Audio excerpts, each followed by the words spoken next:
एक बार हजरत ख्वाजा मोइनुद्दीन चिश्ती रहमतुल्लाह अलैह इस्लाम का पैगाम फैलाने की नीयत से अपने कुछ शिष्यों के साथ अजमेर शरीफ पहुंचे।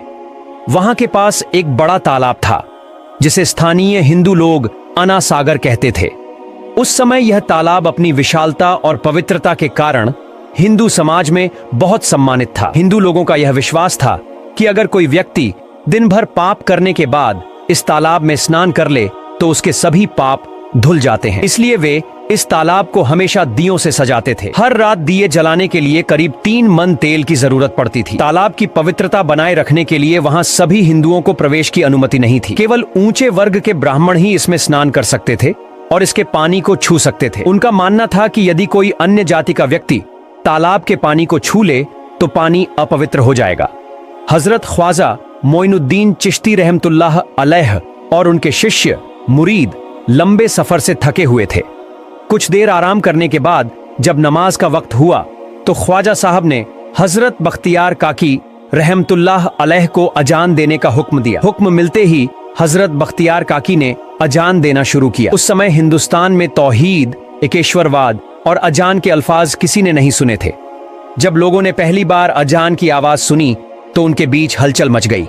लोग अपने घरों से बाहर आकर एक दूसरे से पूछने लगे, ये फकीर लोग कौन हैं और क्या पढ़ रहे हैं। अजान खत्म होने के बाद हजरत ख्वाजा मोइनुद्दीन चिश्ती रहमतुल्लाह अलैह और उनके साथियों ने अना सागर तालाब पर जाकर वुजू करना शुरू किया। जब हिंदू पुजारियों ने देखा कि कोई अजनबी दरवेश उनके पवित्र तालाब का पानी इस्तेमाल कर रहा है तो वे गुस्से से भर गए। एक पुजारी गुस्से में बोला, ये दरवेश कहां से आ गया? इसने बिना हमारी इजाजत के हमारे पाक पवित्र तालाब को छू लिया। हम इस तालाब को बहुत पवित्र मानते हैं और इन मुसाफिरों ने इसे अपवित्र कर दिया है। इसका कुछ हल निकालना होगा। इसके बाद हजरत ख्वाजा मोइनुद्दीन चिश्ती रहमतुल्लाह अलैह और उनके साथियों ने मिलकर जमात के साथ नमाज अदा की।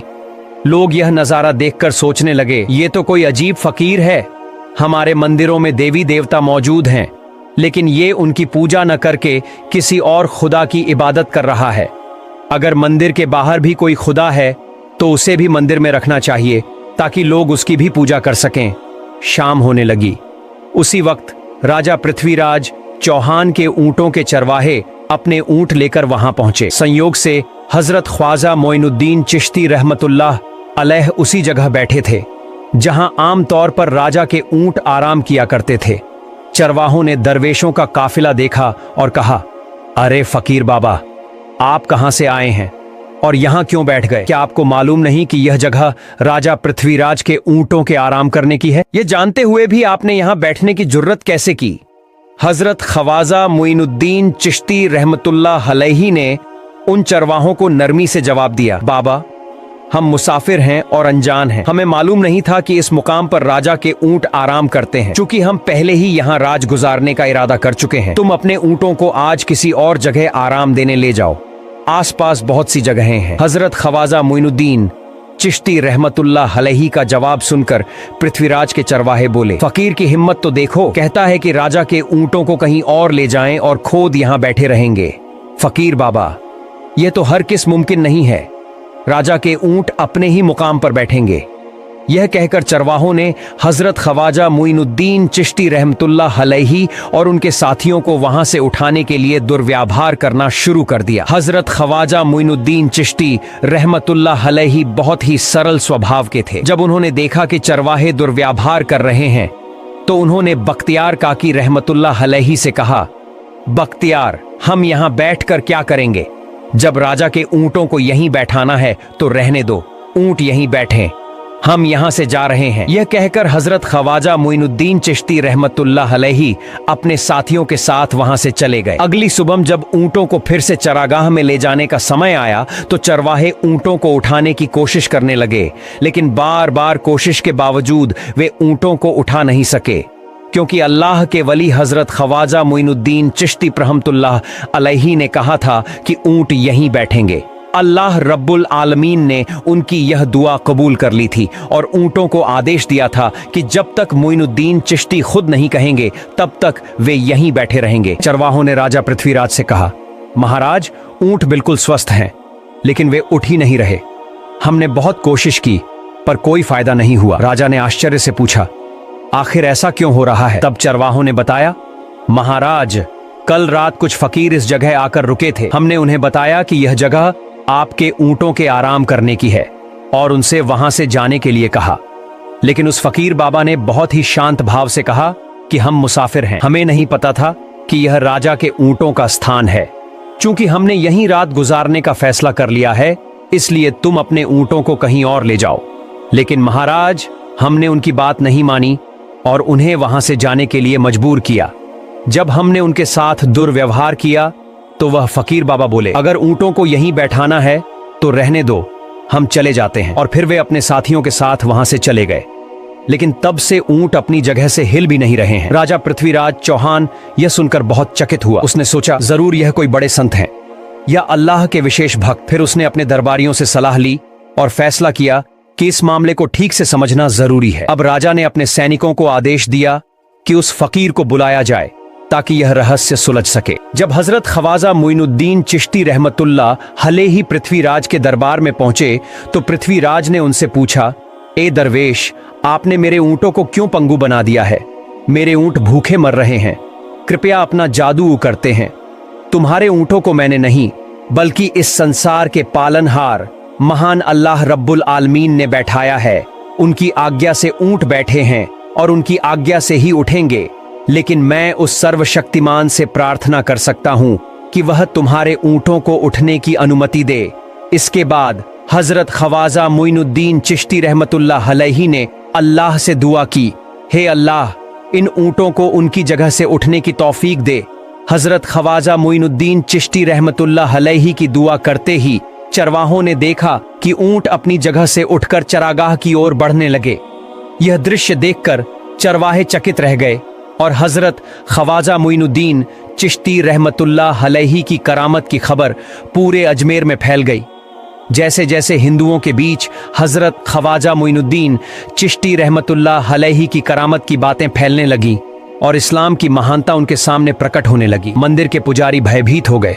वे सोचने लगे, अगर यही चलता रहा तो सभी हिंदू मुसलमान बन जाएंगे। तब वे पृथ्वीराज के पास पहुंचे और निवेदन किया, महाराज, ये दरवेश हमारे राज्य में अशांति फैला रहे हैं। यदि आपने अभी इनका कोई उचित समाधान नहीं निकाला तो ये दरवेश सभी हिंदुओं को मुसलमान बना देंगे और तब हमारे देवताओं की पूजा करने वाला कोई नहीं बचेगा। सबसे आपत्तिजनक बात यह है कि ये दरवेश हर दिन 5 बार हमारे पवित्र तालाब में हाथ लगाकर उसे अपवित्र कर रहे हैं। पुरोहितों की बात सुनकर पृथ्वीराज ने हजरत ख्वाजा मोइनुद्दीन चिश्ती रहमतुल्लाह अलैहि को बुलाया।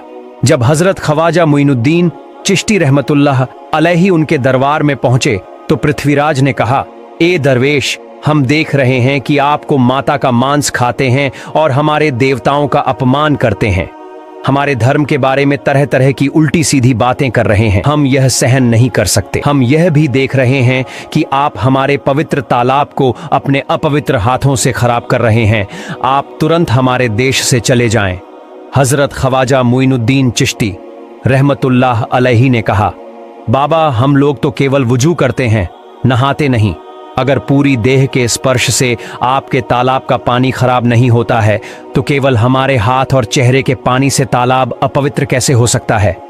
यह सुनकर पृथ्वीराज ने कहा, वे सभी लोग हमारे धर्म के हैं, जबकि तुम लोग कहीं, तुम हमारे धर्म के नहीं हो, इसलिए तुम्हारे हाथ लगाने से हमारा तालाब अपवित्र हो जाता है।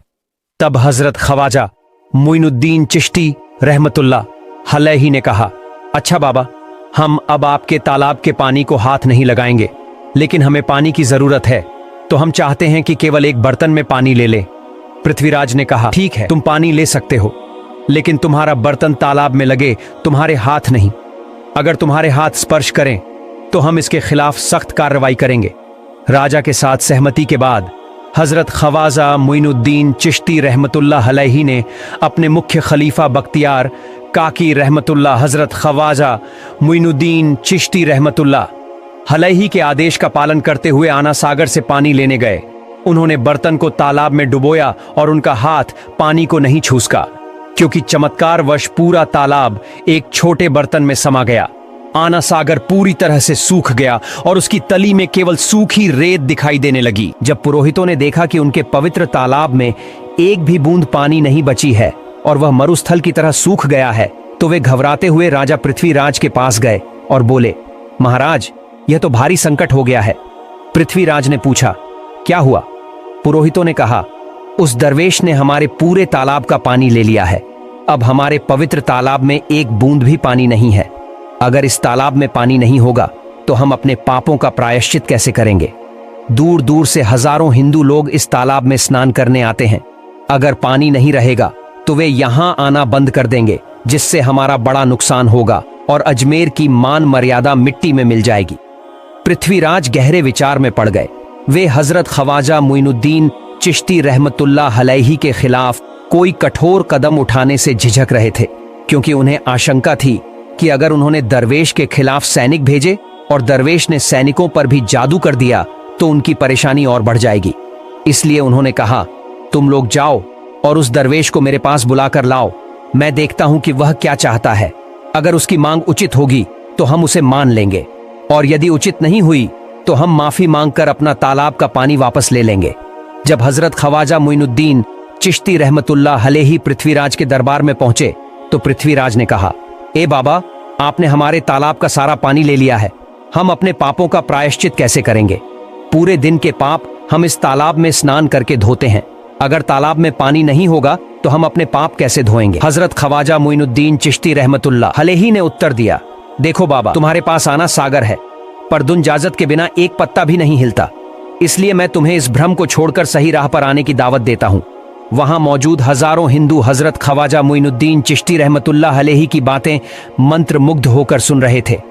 इसके बाद उन्होंने कहा, जाओ बख्तियार, जिस बर्तन में तुमने तालाब का पानी लिया था उसे वापस तालाब में डालाओ। बख्तियार काकी रहमतुल्लाह अलैहि हजरत ख्वाजा मोइनुद्दीन चिश्ती रहमतुल्लाह अलैहि के हुक्म से आना सागर में बर्तन का पानी डालने गए।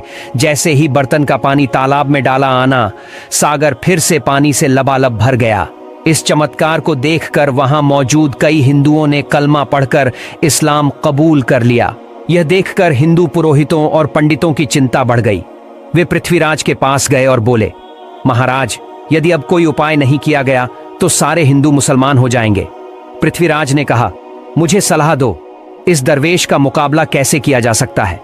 पुरोहितों ने कहा, यह दरवेश एक बड़ा जादूगर है, इसलिए इसका मुकाबला भी जादू से करना होगा। हमारे बीच एक बड़े पुरोहित और जादूगर रामदेव हैं, उन्हें इसके मुकाबले में भेजे। अगर वह जादू से इसे हरा सके तो हम अपने हिंदू धर्म का गौरव फिर से प्राप्त कर सकेंगे। पृथ्वीराज ने रामदेव को बुलाकर कहा, रामदेव, मैं तुम्हें इस दरवेश को जादू से हराने की जिम्मेदारी दे रहा हूं।